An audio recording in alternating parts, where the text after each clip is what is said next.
What a passage from Scripture to preach on, to begin. You know, I had the fortunate opportunity of several times of going to Hawaii. I don't know what it is, but I've been asked to give retreats, and they just happen to be in the months of like December, January, February. And so I have developed this missionary spirit of going to Hawaii in those months in order to serve the church there and Bishop Larry Silva, my good friend.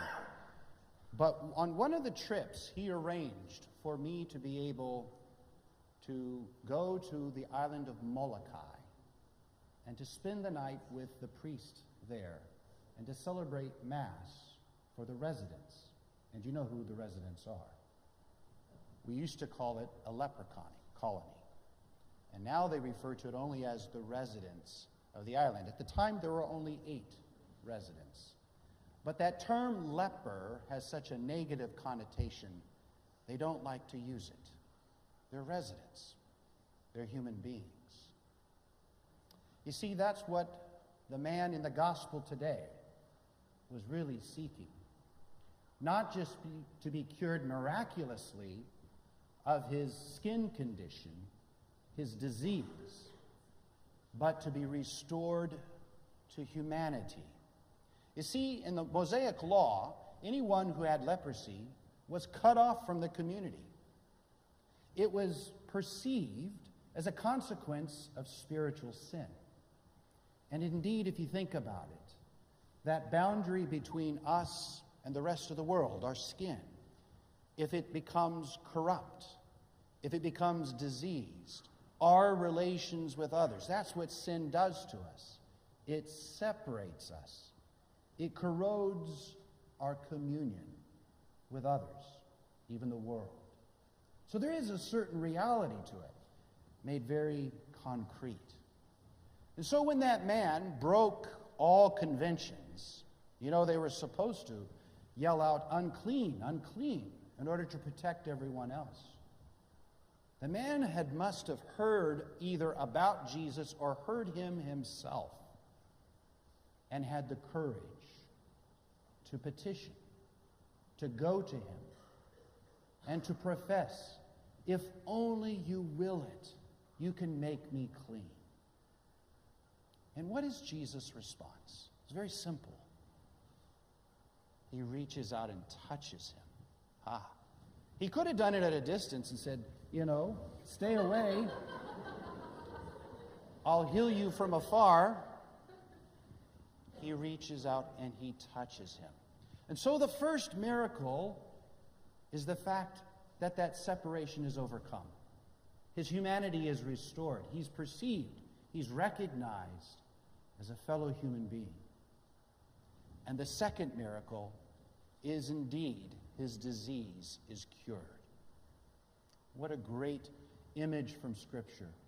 What a great image for us. See, we're to see ourselves as both as the leper, those who are in need of healing, those who need to have our communion with one another reestablished. We're also supposed to see ourselves as Jesus. We are his followers. We claim to follow him, to believe in him. And yes, the power of the Spirit at work in Jesus is at work in the church to this day. And so that island of Molokai is very sacred to us Catholics, because that is the place where Saint Damien de Vester, known as Saint Damien of Molokai, and Saint Mary Ann, who, by the way, she was canonized second, but actually anybody who is there and anybody who knows the history, she's the one that allowed for Damien to become a saint. She was the sister behind the throne, if you will.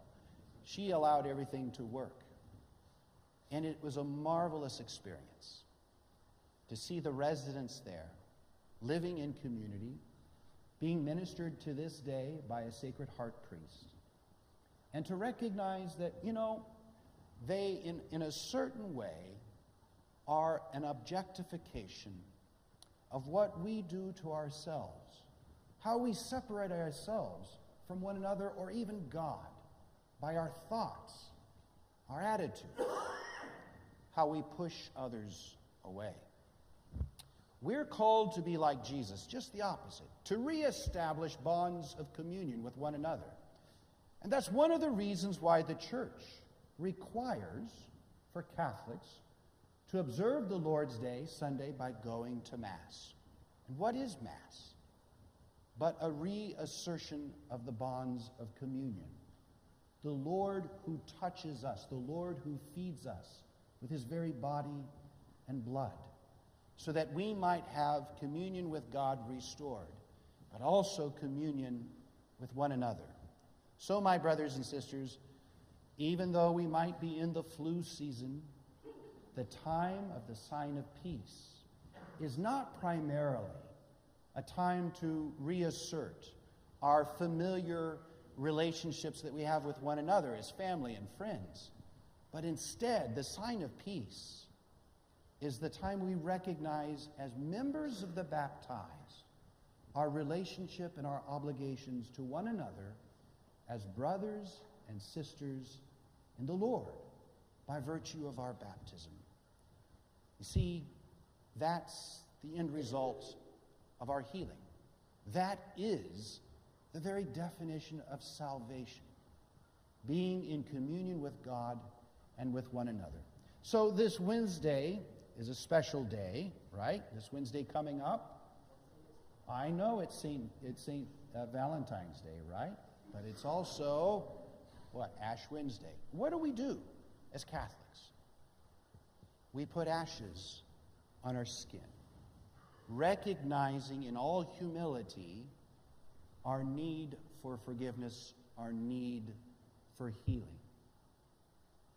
Let this Wednesday be a day for you to recognize yourself as the man in this gospel passage, and to begin the season of Lent as a time of restoring your bond of communion.